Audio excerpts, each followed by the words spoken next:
Olá, meus amigos, tudo bem? Bem-vindos ao blog Vou Nessa Direção. Algum tempinho que a gente não se encontra, mas hoje estamos aqui. Então, estamos reunidos na presença de Deus, em nome do Pai, do Filho e do Espírito Santo. Amém. E já no início dessa formação de hoje, nós pedimos o auxílio da Virgem Maria para que ela conduza os nossos corações e nos ajude a acolher e aguardar a palavra de Deus, como ela fez. Ave Maria, cheia de graça, o Senhor é convosco, bendita sois vós entre as mulheres, bendito é o fruto do vosso ventre, Jesus. Santa Maria, Mãe de Deus, rogai por nós, pecadores, agora e na hora de nossa morte. Amém. São José, rogai por nós. Em nome do Pai, do Filho e do Espírito Santo. Amém. Então, meus irmãos e minhas irmãs, com a graça de Deus, hoje queremos partilhar nesse blog sobre o tema do pecado. Muitas vezes a gente passa pelo pecado, muitas vezes a gente permanece, a gente perde tempo no pecado. Muitas vezes o pecado faz com que a gente perca o nosso objetivo, perca o nosso foco, perca as graças que Deus nos deu.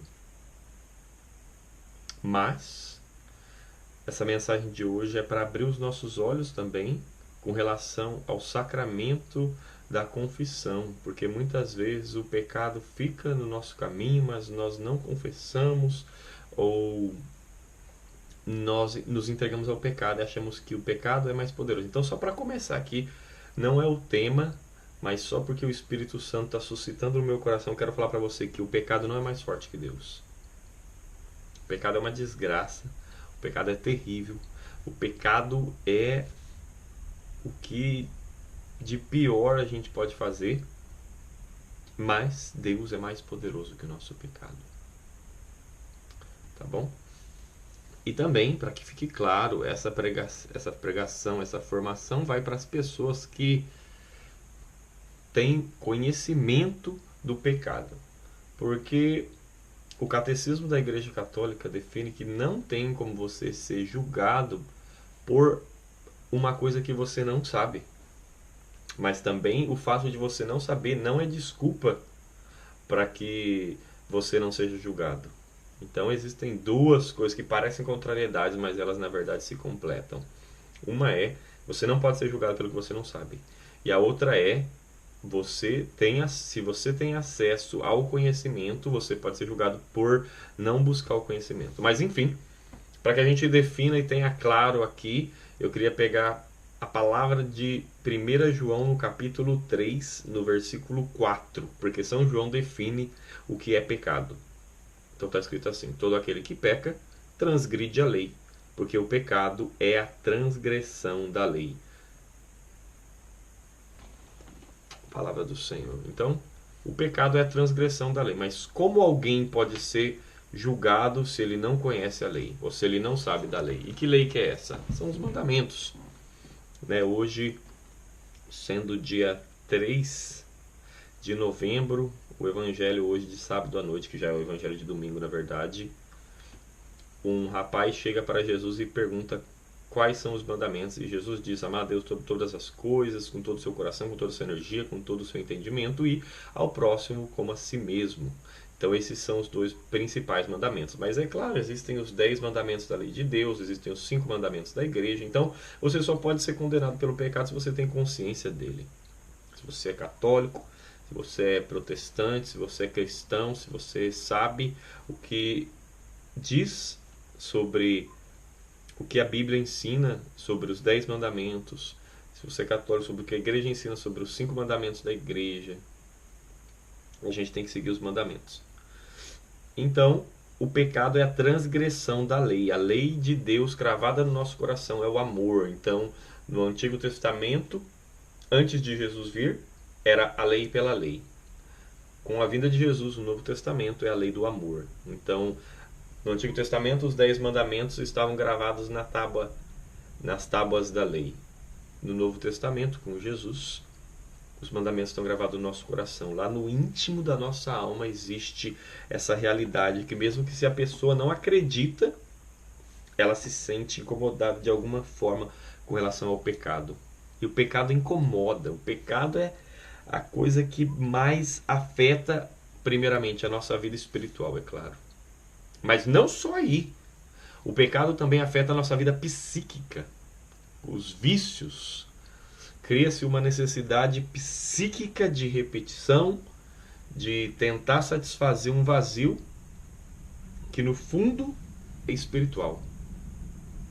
Mas também o pecado, de tão terrível que ele também destrói o nosso corpo. Ele ataca-nos, não nos ataca, né? A gente se mutila através do pecado ao ponto de que o pecado prejudica o nosso corpo. Como no caso de um vício de bebida, por exemplo. A pessoa, ela quer satisfazer aquele vício e aquele vazio que o pecado gera nela, aquela dependência que o pecado criou, ao ponto de que ela bebe tanto, bebe tanto, bebe tanto, bebe tanto, que ela fica de ressaca, e ressaca várias vezes consecutivas, semana após semana, mês após mês, anos após anos, ao ponto de que o fígado dela não aguente de tanto álcool, que é engraçado até a piada que as pessoas dizem, tem mais álcool do que sangue no corpo, e ela vai destruindo, vai corroendo o fígado. O pecado do cigarro, a mesma coisa. A pessoa fuma, gasta dinheiro, gasta tempo e vai se alimentando, vai sugando aquela fumaça satânica para dentro dos seus pulmões. Mais de 3.000 substâncias cancerígenas no negocinho de cigarro, aquela porcaria.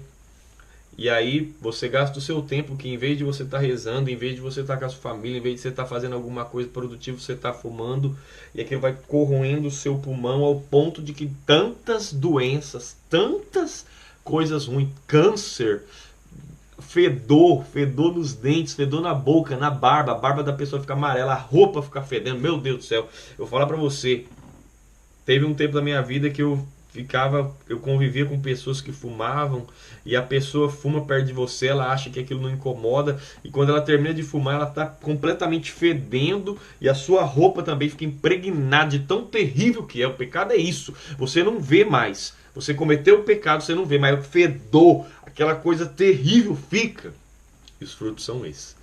São Paulo diz na sua carta em Romanos, no capítulo 6, no versículo 23, que o salário do pecado é a morte. E no capítulo 3, no versículo 23, que todos pecaram e todos estão privados da glória de Deus.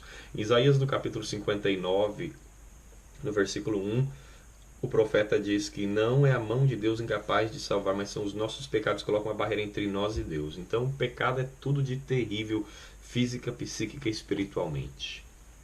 Mas hoje o foco que eu quero dar para essa formação é que o pecado tira a nossa paz.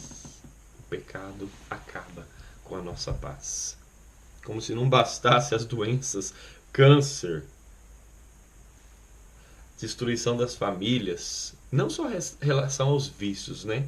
Porque a gente fala de pecado, a gente geralmente só fala de vício, mas o pecado é tudo o que vai contrário à lei de Deus, a lei que Deus imprimiu no nosso coração de felicidade, de santidade. Em 1 Tessalonicenses, no capítulo 4, no versículo 3, diz que Deus, diz assim, Deus não nos chamou para a impureza. Esta é a vontade de Deus, que eviteis a impureza, que busqueis a santidade. Então existe dentro de nós esse anseio, essa coisa de buscar a santidade. E muitas vezes a gente, atendendo aos desejos da nossa carne, à vontade da nossa cabeça, aquilo que está fora de nós, que o mundo, o pecado e o demônio colocam na nossa vida, a gente enganado com o desejo de querer ser feliz, a gente erra o alvo. Esse é o sentido e é o significado da palavra do pecado em grego, errar o alvo. A gente tenta ser feliz, a gente tenta ficar na alegria, mas o pecado rouba a nossa alegria, o pecado rouba a nossa paz. Santo Agostinho dizia que o pecado é a razão da tua tristeza, mas deixa que a santidade seja o motivo da tua alegria. E inspirado nessa palavra de Lamentações, no capítulo 5 que eu vou ler, eu quero partilhar também aquilo que eu vivi, da minha experiência, quando eu fui confessar o meu pecado. Então está escrito assim, esse daqui é o livro de Lamentações de Daniel, né? Capítulo 5, versículo 1. Lembrai-vos, Senhor, do que nos aconteceu. Olhai, considerai nossa humilhação. Nossa herança passou a mãos estranhas, e nossas casas foram entregues a desconhecidos.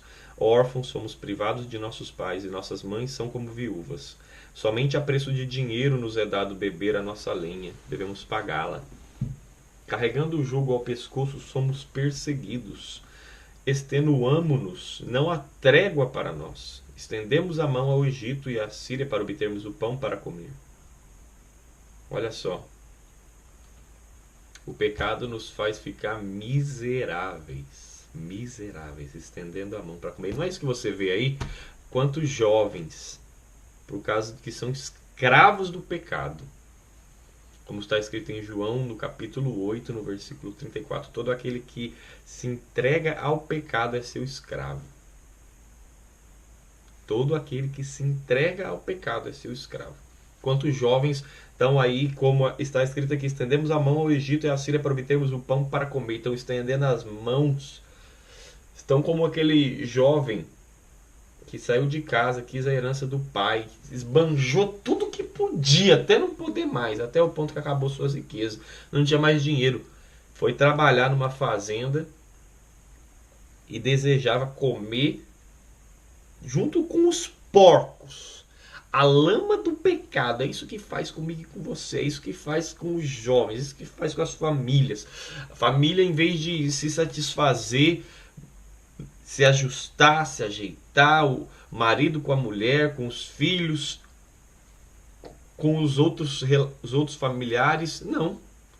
Fica aqui, ó, se escondendo, se entregando ao pecado, estendendo a mão para ter o que comer, estendendo a mão. Esse é o sentido, claro, o sentido físico, mas também o sentido espiritual. Estendendo a mão é uma carência de amor que a juventude vive.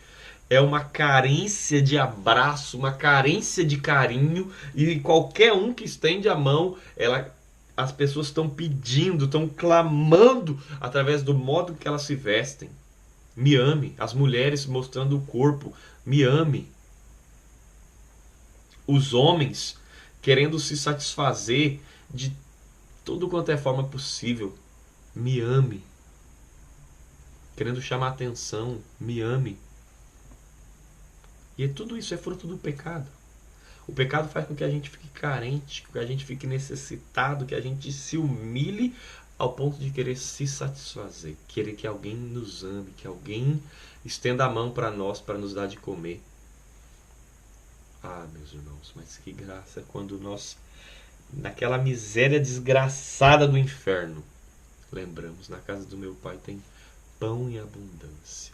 Ah, meu irmão, se você que está assistindo essa formação aí já sentiu isso no seu coração, que você está se humilhando, clamando o amor das pessoas, que você está se rebaixando demais, você está se tornando um escravo, está se tornando um qualquer um, sabe? Está na hora de você acordar e se lembrar que na casa do Pai tem pão em abundância. Significa que Deus tem fartura, abundância para você. Pare de se humilhar, querendo clamar como um miserável o amor do mundo. Querer ser amado pelo que você tem. Isso é a maior ilusão. Enfim, versículo 7. Pecaram nossos pais e já não existem, e sobre nós caíram os castigos de suas iniquidades. Um povo de escravo domina sobre nós. Ninguém nos arrebata de suas mãos.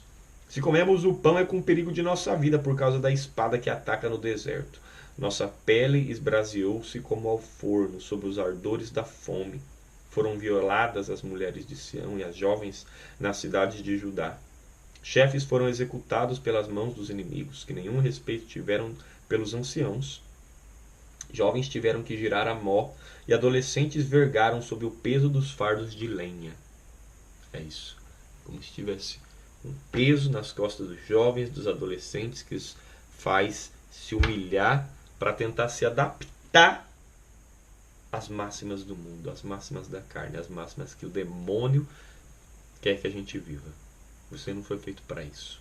Você não foi feito para ficar comendo migalha como um cachorrinho, como aquele filho pródigo comendo das lavagens do mundo, dos restos, da miséria, da desgraça, da pobreza de que o pecado faz com que você viva. Você foi feito para viver na graça, na abundância da casa de Deus, da graça de Cristo. Cristo morreu na cruz para nos alcançar vida, salvação, perdão, reconciliação com Deus. E muitas pessoas preferem ficar no pecado.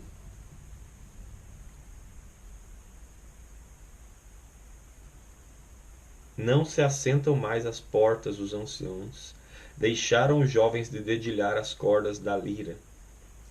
Olha só no versículo 15, meus irmãos. Fugiu-nos a alegria dos corações, nossas danças se converteram em luto, caiu-nos da cabeça a coroa, desgraçados de nós, porque pecamos. Amargurou-se-nos o coração e nossos olhos toldaram-se de lágrimas, porque o Monte Sião foi assolado e nele andam à solta os chacais. Vós, porém, Senhor, sois eterno e vosso trono subsistirá através dos tempos. Por que persistir em esquecer-nos? Por que abandonar-nos para sempre? Reconduzi-nos a vós, Senhor, e voltaremos, fazei-nos reviver os dias de outrora. A menos que nos tenhais abandonado e que contra nós demasiadamente vos tenhais irritado. Palavra do Senhor. Graças a Deus. Meus irmãos, essa palavra tem que mexer conosco hoje. Olha só, fugiu-nos a alegria dos corações.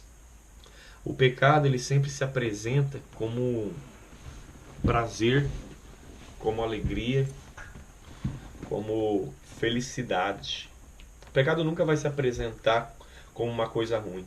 Não fique pensando aí que você, ao ter uma proposta de cometer o pecado, por exemplo, da fornicação, do sexo antes do casamento, de transar com quantas pessoas der na sua cabeça, quantas pessoas quiserem ter relações sexuais com você. Não fique pensando que isso vai se apresentar como uma doença que você pode ter, como uma gravidez, como um vício. Não, isso vai se apresentar como só o prazer. Sabe qual que é o negócio do demônio, do pecado? É apresentar as coisas ruins focando só naquilo que é bom, aquilo que é o menorzinho, que é o prazer que você sente.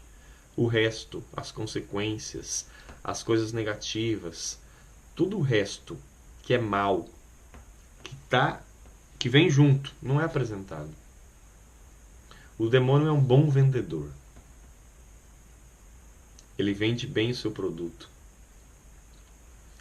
Ele vende o pecado ao preço que a gente quiser pagar. Ele parcela, sabe? Igual no Brasil, cartão de crédito, quantas vezes você quiser pagar. Você não precisa pagar tudo de uma vez. Não, você começa a pagar daqui 3 meses pelo preço do seu pecado. Não se preocupa. Mas você vai ter que pagar. Porque o salário do pecado é a morte. E está escrito em Gálatas, no capítulo 6, no versículo 7, que de Deus não se zomba. O que o homem planta, isso mesmo ele colherá. E quanta gente está plantando pecado, plantando impureza, plantando pornografia, plantando droga, plantando tráfico, plantando roubo, plantando tudo o que dá na cabeça, tudo que o mundo oferece, plantando com gosto, com prazer, tendo relação sexual, vivendo uma vida dissoluta na balada, nas bebidas, nas drogas, no prazer, na mentira, no ódio, na inveja, pagando o mal com o mal, vivendo de uma forma que desagrada a Deus. E o que você acha que você vai colher disso? Vai colher alegria? Você acha que você vai colher felicidade? Você vai colher paz? depois de que você desejou o mal, que você fez o mal, que você pecou, que você, conhecendo todos os juízos de Deus, conhecendo o que está escrito na palavra, conhecendo os mandamentos, sendo um católico, sendo um cristão, que teve uma experiência com Cristo, que te mostrou que o pecado é desgraçado, é maldito, que fere a Deus e que mata você. Mesmo assim, você escolhe o pecado. Eu escolho o pecado. Meus irmãos, há um mês atrás, eu fui me confessar terrivelmente, sabe? Pecado é uma desgraça que tira a nossa alegria, como está escrito aqui. Fugiu-nos a alegria dos corações. E quando a gente vai pecar, o demônio tira todo o temor do nosso coração. E quando a gente vai se confessar, o demônio coloca na nossa cabeça de que nada é pecado, tudo é relativizado, sabe? Não tem problema a gente fazer nada. Então, eu fui me confessar, e na hora que o sacerdote me deu a absolvição, eu te absolvo dos seus pecados. Em nome do Pai, do Filho e do Espírito Santo, vai em paz. E que Deus te abençoe. Nossa, sabe, eu senti uma graça tão tremenda de Deus, sabe? Graça é graça, não é mérito, sabe? É graça de Deus, não é mérito do sacerdote, não é mérito meu, é graça de Deus. A paz de Cristo encheu meu coração de uma forma que eu nunca tinha experimentado, sabe? Porque muitas vezes, quando Jesus se encontrava com as pessoas, como ele se encontrou com aquela pecadora, ele falou: ninguém te condenou? Ela disse: não. Ele disse: nem eu te condeno. Vai e não tornes a pecar. Imagina, não tornes a pecar. Imagina a paz que encheu o coração daquela mulher, a alegria de saber que Deus te perdoa, de que Deus não te condena, de que Deus te ama, de que Deus te quer da situação que você tiver, mas você precisa voltar para Ele. E na hora que eu me ajoelhei na igreja depois de me confessar e fui rezar, a paz de Cristo me encheu de uma forma, sabe? Porque muitas vezes a gente anda estressado, a gente anda preocupado, a gente anda revoltado, a gente anda com a cabeça em tantas coisas. Eu tenho que fazer isso, tenho que fazer aquilo, e por causa dessa preocupação já gera um estresse e tem uma pressão psicológica, tem uma opressão maligna, tem uma depressão do mundo, e a gente vai andando de cabeça baixa, olhando para baixo, pensando que as coisas vão dar erradas e já plantando pecado, já porque já não, uma coisa não deu certo, já joga tudo pro ar e já abandona e já quer desistir de tudo, e isso vai gerando uma reviravolta dentro de nós e fala: não adianta nada continuar com Deus, e não adianta nada lutar pela santidade, não adianta nada porque eu sou fraco, porque eu nunca vou conseguir vencer, porque eu sou assim mesmo. E a gente vai se entregando à lamúria, sabe, ao pecado. E a única forma de que a gente esquecer, de certa forma, tudo isso é se entregar ao pecado. E eu me entreguei ao pecado em conta de tantas coisas que acontecem a mim e a você, e eu acredito que você também muitas vezes fez isso, mas que graça tremenda quando Deus traz ao nosso coração arrependimento, meus irmãos. A paz que eu sentia quando eu me entreguei ao pecado foi um momento passageiro, porque você planta vento, você planta desgraça na sua vida, você planta tristeza, você perde os bens que Deus te deu, você perde as promessas, você quebra a comunhão com Cristo, você perde tudo, tudo. O pecado te rouba a alegria, te rouba a paz, te rouba a felicidade, te rouba a confiança, te rouba a fé. E depois, quando você tenta voltar, você não se sente arrependido. E por isso que nessa formação de hoje eu quero convidar você a pedir o arrependimento a Deus, pedir a conversão, pedir uma contrição perfeita. Essa graça pela intercessão da Virgem Maria. Pedir a contrição de coração, o profundo arrependimento, reconhecimento dos nossos pecados, para que a gente possa se confessar e o sacerdote possa nos dar essa absolvição e o nosso coração possa se encher de paz. Essa é a minha vontade para você. Esse é o meu desejo mais profundo, que você possa ser envolvido pela paz de Cristo.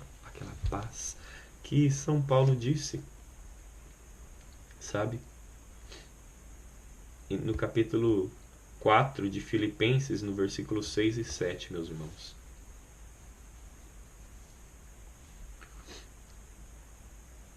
Não vos inquieteis com nada. Ele coloca um ponto de exclamação. Você que está inquieto, sabe? O pecado que tira a sua quietude, o pecado que tira a sua paz. Em todas as circunstâncias, apresentai a Deus as vossas preocupações mediante oração, as súplicas e ação de graças. Oração, súplica e ação de graças. E olha no versículo 7. E a paz de Deus, que excede toda a inteligência, haverá de guardar os vossos corações e vossos pensamentos em Cristo Jesus. Palavra do Senhor, graças a Deus. Meus irmãos, nós precisamos disso na nossa vida urgente. O pecado já tem roubado demais dos nossos bens, do nosso tempo, da nossa energia, das nossas capacidades. E aquilo que está escrito no mandamento, amar a Deus com toda a força, com todo entendimento, a gente tem dedicado ao pecado. Então a gente precisa se converter, a gente precisa se arrepender. E essa é a graça que nós pedimos, para que não nos inquietemos com nada. E isso só pode ser possível através de apresentando a Deus as nossas preocupações com súplicas, orações e ação de graças. E então a paz dele vai nos encher. É isso que nós queremos pedir. Nessa noite, Senhor Jesus, a tua palavra garante que se nós não nos inquietarmos com nada e apresentarmos todas as nossas preocupações a ti com oração, súplica e ação de graças, a tua paz, a tua maravilhosa paz vai envolver todo o nosso ser e guardar os nossos corações em ti. Por isso nós queremos apresentar a ti, Senhor. Você que está aí também assistindo nesse momento, apresente tudo o que te inquieta, tudo que tira a sua paz, todo o pecado que você está vivendo, toda a tristeza, toda a depressão, opressão, pressão, todas as suas preocupações, apresenta agora para Deus. Eu quero apresentar a ti, Senhor, todas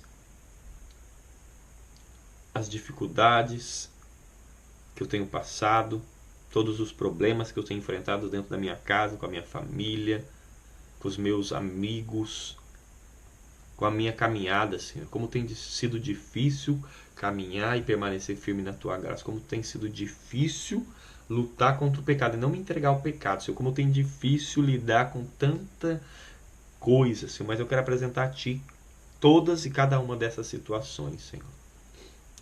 Eu, em particular, aqui, você vai apresentando aí nessa oração a sua situação particular. Eu aqui apresento a situação do meu matrimônio, meu casamento que vai acontecer mês que vem. Todas as coisas que envolvem o meu casamento para que aconteça conforme for da tua vontade, Senhor. Eu apresento a ti.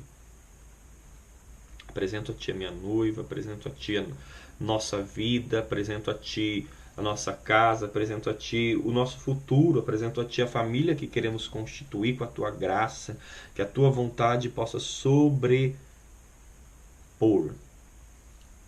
não sobrepor, né?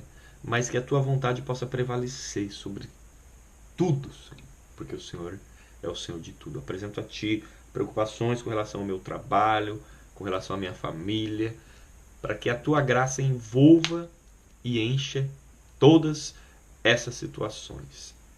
Eu quero te agradecer, Senhor, te dar graças, porque eu sei que o Senhor cuida de tudo, porque o Senhor está no controle de tudo, porque o Senhor tem o melhor para mim, porque o Senhor é o meu Deus e eu sou o teu servo, porque o pecado não tem poder sobre a minha vida, porque o teu sangue me purifica de todo pecado, Jesus. Porque o teu Espírito me enche, Senhor. É o teu Espírito que me dá alegria, o teu Espírito que me dá felicidade, o teu Espírito que satisfaz a ânsia, o vazio que existe na minha alma. Eu te agradeço, Senhor. Eu te dou glórias, graças e louvores, porque em ti eu sou mais que vencedor. Esse meu irmão e essa minha irmã também, em nome de Jesus, é mais do que vencedor. Que a Virgem Maria cuide das suas intenções. São José interceda pela nossa família e que Cristo, com a sua cruz, nos liberte de todo pecado Eis a cruz do Senhor, fugiu potências inimigas, porque venceu o leão da tribo de Judá, da estirpe de Davi. Em nome do Pai, e do Filho, e do Espírito Santo.